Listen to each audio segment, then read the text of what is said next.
the reason why the track is called Deep Blue, I mean, I don't want to go all somber on you guys, but the reason why it was called Deep Blue is because it came from a place pretty deep down.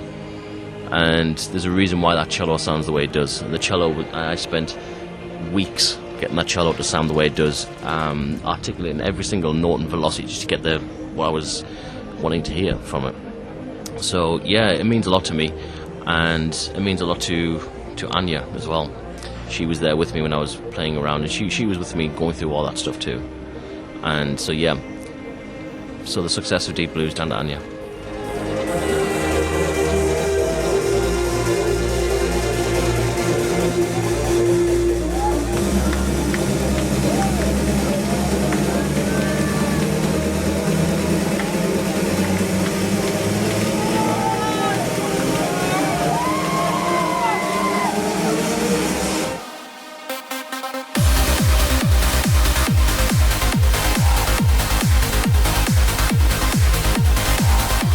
My name is Victor Kidson, and we're in Stockholm for the Halloween Masquerade 2015.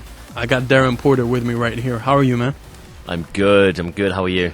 I'm really good. I'm happy to see you again. Yeah, me too, man. It's been a long time. I enjoy our little rendezvous. It's fun. We were actually even talking about you coming to visit Sweden, right?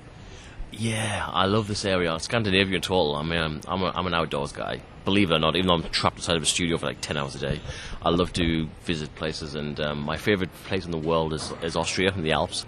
I love to go down there and kind of just chill out and unwind, and there's something about this area of the world that I like to, don't know, just fresh air and nature and stuff like that. So yeah, I want to have a good visit, not just in the cities. I want to get out and really explore the nature, so we'll have to hook up, man. We'll go and explore. I had one of your best friends here a couple of weeks ago, Gareth Weston. We drove around in a golf cart and everything. I'm so jealous.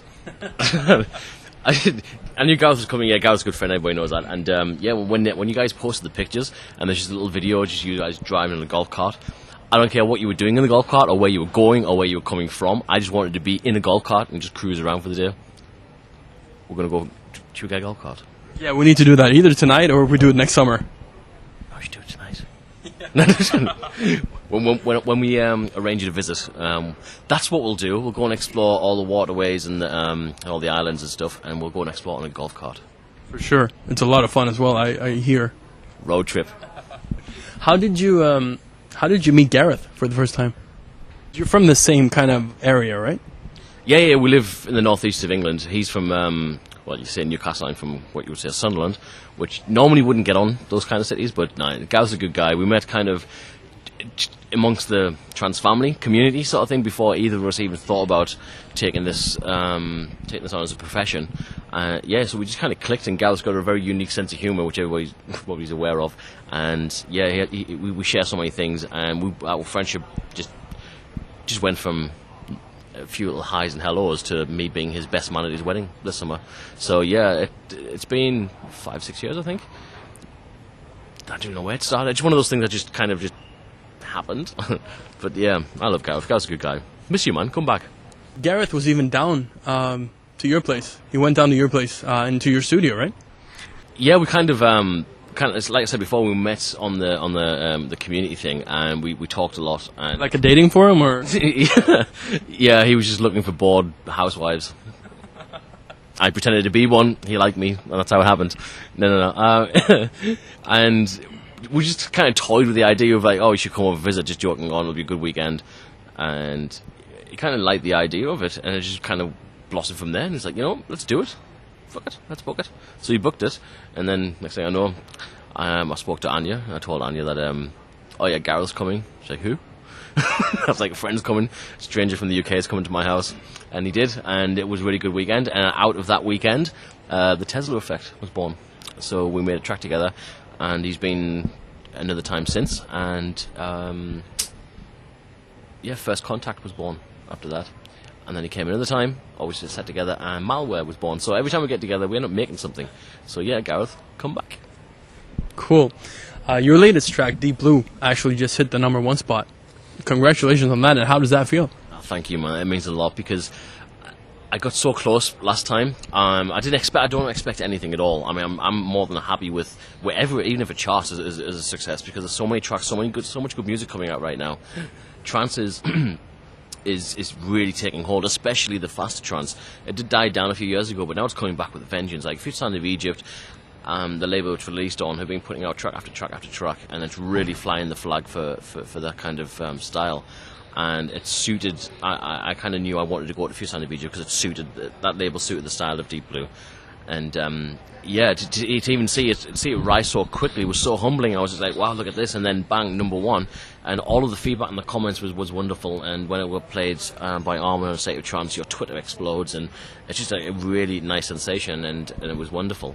And to see it sitting there right now as we're speaking now, it's still there #1. And someone messaged me and said, by the way, did you know that Deep Blue is actually sitting at number 66 in the overall Beatport chart across all genres as the only trance track in the top 100? I was like, wow. So I went and checked it out, and it's true. There's no trance tracks up there apart from that one. So it's like, yeah, I'm still processing it, and it's an amazing feeling. So I just hope to carry on what I'm doing and apply the similar techniques that I've learned over the years, which I applied to Deep Blue, to my future stuff too. So yeah, back to your question.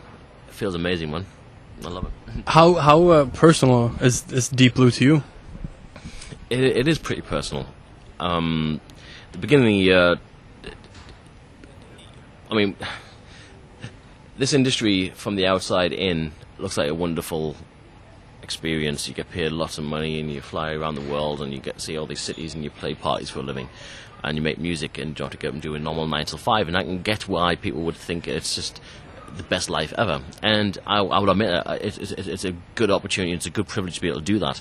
But the downside of it is it takes away your normal life cycle, and normal day-to-day things have to be removed. And things catch up with you a little bit. And I hit a low point at the beginning of the year, around springtime, and just things kind of I tried to ignore them instead of taking them head on, and I fell down. And the reason why the track is called Deep Blue, I mean, I don't want to go all somber on you guys, but the reason why it was called Deep Blue is because it came from a place pretty deep down. And there's a reason why that cello sounds the way it does. And the cello, I spent weeks getting that cello to sound the way it does, articulating every single note and velocity just to get what I was wanting to hear from it. So yeah, it means a lot to me, and it means a lot to Anya as well. She was there with me when I was playing around, and she was with me going through all that stuff too. And so yeah, so the success of Deep Blue is down to Anya. And it started out as a chill out track. Yeah, the original title was Deep Blue Lullaby. And it was a chill-out ambient with a really kind of somber feel to it. And I wanted to get away from that sensation I was going through. I was going through a really horrible thing, and I wanted to move away from it. But the music was coming, and the ideas were coming, and it's how I was feeling. It sounds really cliche, and you can say what you want, I don't care. But it really did come from deep down. And you went, you know what? Fuck this. Why did I start feeling sorry for myself? I'm going to take that. I'm going to take that essence of what that track is, and I'm going to really have a go at this. I'm going to make a track. I'm going to come back with a track, something that really means something to me.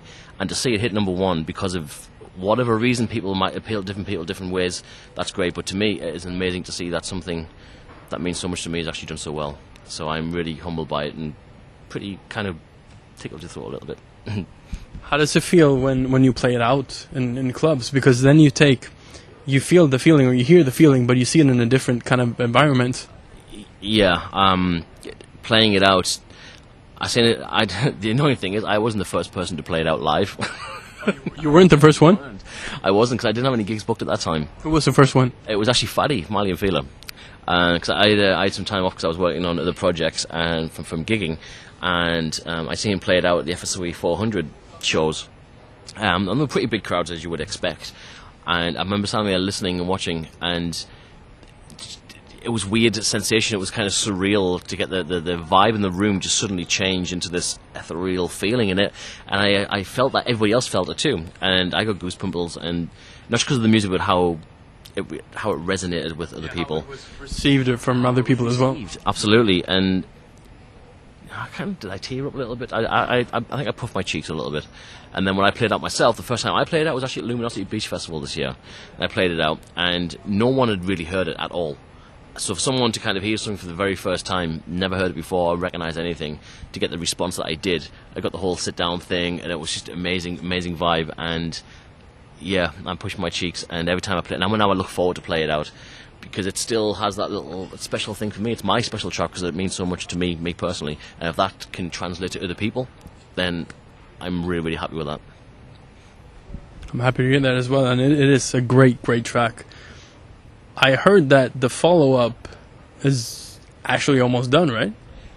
Yeah, I mean, the word follow-up kind of may indicate that it's just going to be a rip-off of the first one. It isn't, but I've taken the momentum that I gained from doing this, and yeah, it's like writer's block, or whatever you want to call it. You wait for one bus and three come at a time, or whatever metaphor you want to use, but it is that. I struggled at the beginning of the year with myself. And then Deep Blue came, and then all of a sudden I've just got this wave of motivation again, this wave of ideas, and kind of, I want to do this, what about this, what about what? And I have like literally hundreds of started projects and not finished, just little ideas all over my hard drive. And then one thing stuck, and I keep going back through my projects just to have a look what I was doing a few weeks ago in case I forget. And sometimes, every now and then it might surprise you, because on the day you might think, this is not really working, whatever, bin it, try something else, because you're not in the frame of mind or the right mood to do what you're working on. But you go back 2 weeks later and it sounds fucking awesome. Well, not awesome, but yeah, that's a cool idea. Let's develop that. And that's what happened with this track. And the one I've just finished, well, almost just finished, the follow-up to Deep Blue, it was an idea that I started, which I wasn't really in the mood for, but I've gone back and listened and thought, you know what, we can develop this. So I'm really looking forward to that one coming out as well. So as soon as I know any info, even name, track titles, release dates, labels, I'll let you know when I know. But I'm curious about the sound, though. Right now, I don't care about the name or where it's going to be or when it's going to be released, but I'm curious about what it sounds like. The sound is...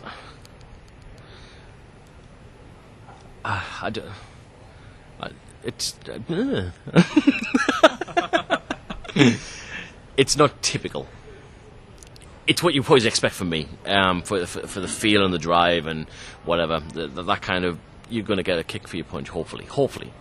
But I don't want to follow a traditional breaks, simple arps and stuff. Like with Deep Blue, it wasn't. Normally you would have the drop and the breakdown, then you have a few strings of pads and arp, slowly filter close and open the filter, snare rolled up and go. Yeah, that's the traditional way of doing it. The formula works, it's brilliant, everybody accepts it, nobody's scared for change, and the people will listen to it.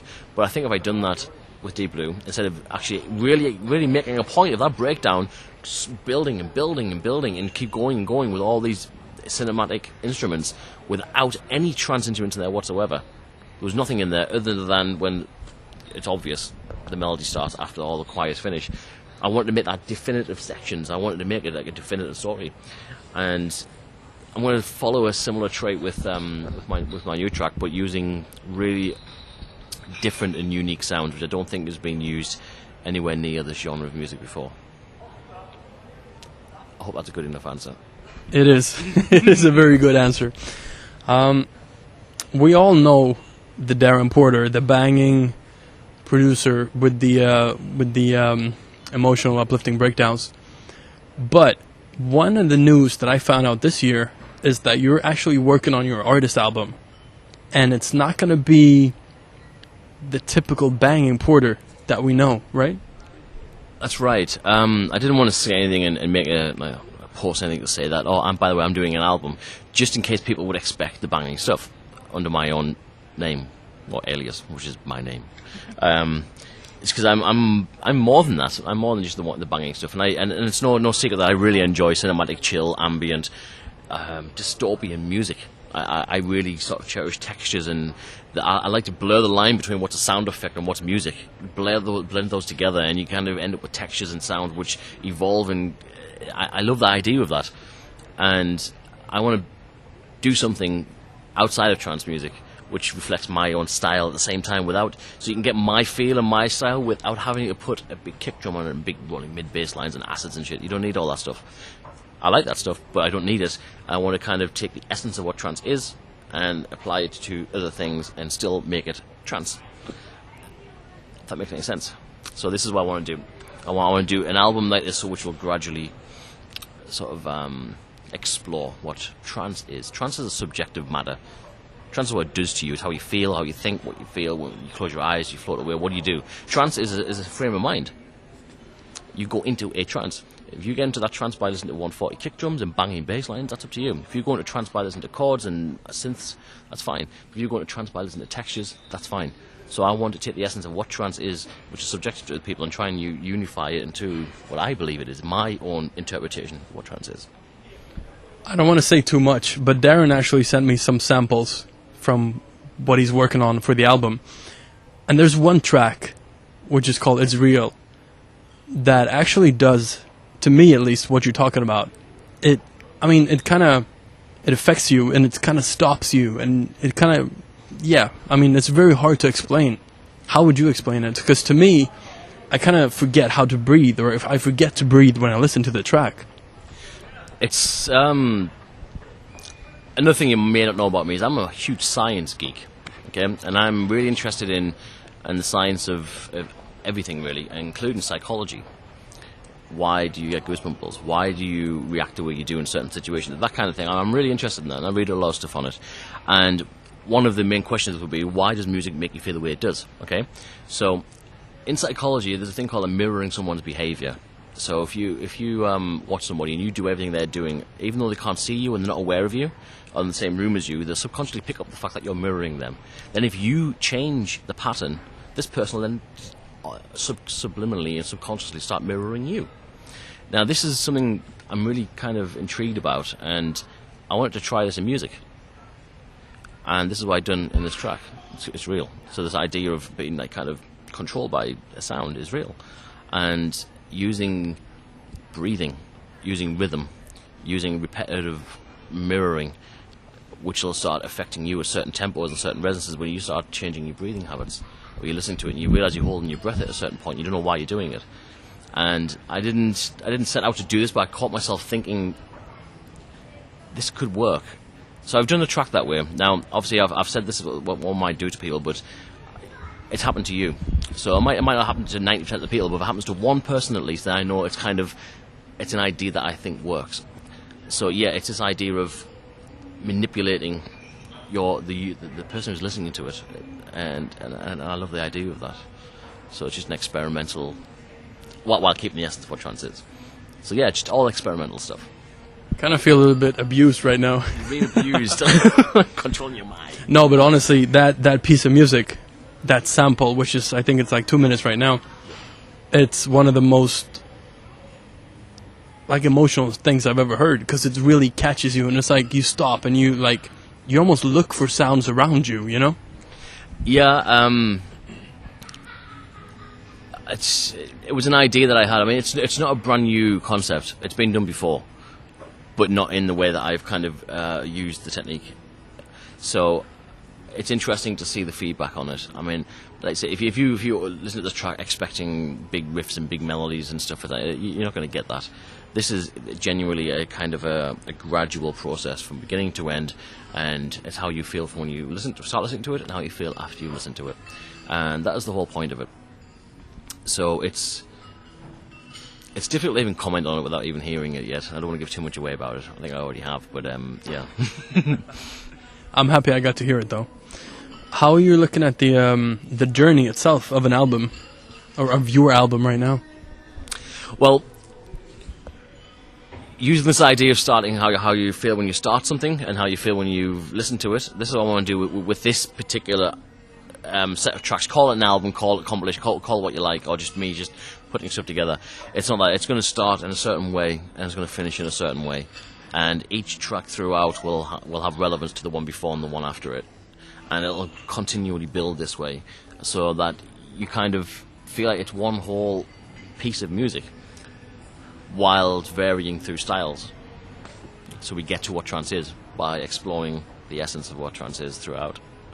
This is the idea, this is the concept. Whether it ends up being like that, I have no idea. This is what I want to do. It doesn't mean I can do it. It's what I'm thinking of, anyway. Do you have a release date set for the album, or how's that looking? Absolutely not. I have no idea. This could take me 2 weeks, this could take me 5 years. And I don't care if it takes me 5 years. I want it exactly the way I want it. And if it takes me being really, really fussy and really picky with every single element that's in there, whether it's the sound choice, it's the texture that's used behind it, it's the panning of something, the reverb or whatever, and it's just not quite doing it, it'll get scrapped and it'll do it again. It's just something I want to do is something for myself. I'm going to be very happy to give it to people. They can listen to it and download and buy it, whatever. But this is something I wanted to do for myself. And you just got to hear about it before most people. I haven't made it public or anything because I didn't want to... It's not a commercial thing for me. This is just me exploring what sound can do and what you can do with sound with your own flavour. How many types of sounds can you add your flavour to? And that's what I'm trying out. Don't stop, man. Just keep going with that. You're on the good path. Thank you. It could sound like noise to some people. Like, what the hell is this? It's not what I expected. This is crap. Where's the kick drum? They're skipping through it. That's what you expect me from. You're going to be very, very disappointed. So yeah, it also opens up loads of technical, new technical adventure sort of thing. You have to learn new techniques. If you hear something in your head and I want to achieve that thing, you need to figure out a way of getting there and how you're going to achieve that. So you have to go look for inspiration and then try to reverse engineer ideas to achieve what you want to hear. And that makes it more challenging, improves your skills and improves your thought process. And then you apply all these ideas and these newfound techniques to your new stuff. Yeah. So it's just a continuous growing. And I'll give thanks to Mr. Sean Tyers for that. Thanks, Sean, because in the early days he would listen to the stuff I was doing and he'd be like, well, you've done that, I know that, that's fine. Well, it's not really jumping out at me. So he would give me little challenges. Yeah, go and listen to this random piece of music and how do you do that? I said, I don't know. Well, we'll figure it out. Go and listen to it, analyze it, figure out how to process and figure out how to technically achieve these little ideas. And then you have this whole new armory of knowledge to be applied to something. So when you hit a problem in a track, not a problem, but you hit like a creative block, you have millions of things to try. I'll try this, I'll try that, and you come up with some brand new techniques. All my stuff still ends up sounding like me, but it's still nice to learn new things. And I did actually use quite a lot of new techniques in Deep Blue, even though it sounds like it doesn't. I even got someone even asked me if Deep Blue was even sampled. Was it sampled from some film music or something? I was like, no. And it wasn't. You made it from scratch. I made it from scratch. It wasn't even recorded by just not even real cello. It was just the amount of effort and God's sake and times and how long it took to get it to sound as natural as it does. And it's a big compliment for someone to think otherwise. So these are the techniques that you learn by picking up the styles of music, the sounds and stuff, and manipulation. Speaking about, you mentioned Sean Tyers before. We all know that you're good friends with Sean, but he's ruining your days, right? We can see on Twitter that keeps ruining your days. What's happening? How does that work? Because he ruins my day. You ruin my day, dude. No, we always bounce ideas off each other. It's like, oh, what do you think of this? What do you think of that? What do you think of this? And it's good to have someone on your back, someone kicking up the ass every now and then. And I kick him up the ass too.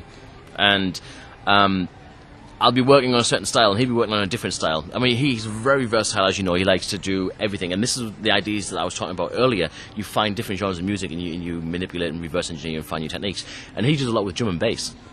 And that's a really difficult style of music to get correct. So anyway, he'll be working on this and trying new techniques, and I'll be working on a trance track. And he'll just send me a sample. And I'll push play like, fuck, somebody just turned my music up. Somebody just turned the bass up, the clarity up. Somebody just oomphed up my sound systems. And mine now sounds flat and piece of shit now. Thanks, dude. I've been here like 6 hours a day and I've worked on this. Now it sounds shit. Thanks. Because it's a completely different genre. And I'm like, really? So I can't go back now. Because now I'm start tweaking shit. My ears have just like realised there's so much more to be had from this. Which is a good thing. Because even though he ruins my day, it makes me go back to the next day and think, okay, this needs to be better. I need to up this a bit more. So yeah, he ruins my days a lot. We were speaking about challenges before.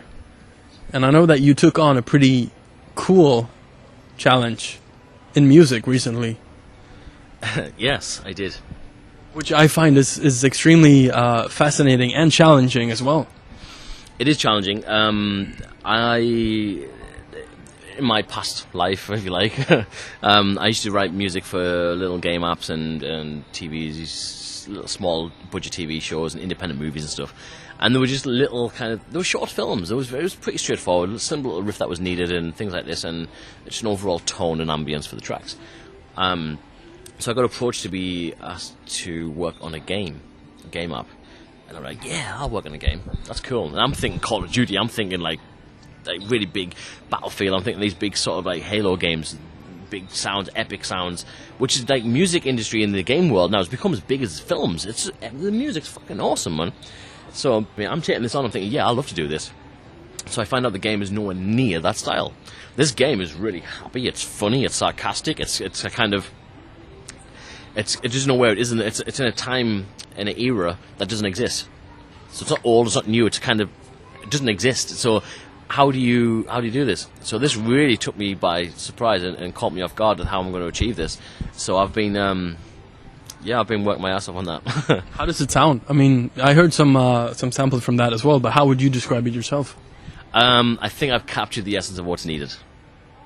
Yeah, but I mean, I want you to say what kind of style or genre it is, or to explain it a little bit more. Okay, it's nationality, so I can't give away the nationalities just yet, just in case anybody finds the game or whatever, but it's... Yeah, you know what, I can, fuck it. It's Irish and German. Irish and German, it's funny. And these guys have to fight. So how do you find Irish and German in a funny way that fight each other in a game? You make the music very jolly, right? You've got to make the music pretty jolly, and you've got to use a certain theme for the Irish. It has a certain style to it. So you have to use certain instruments. But don't go too cheesy and cliche by using whistles and fiddles. Even though I do use a fiddle, but you have to use a certain...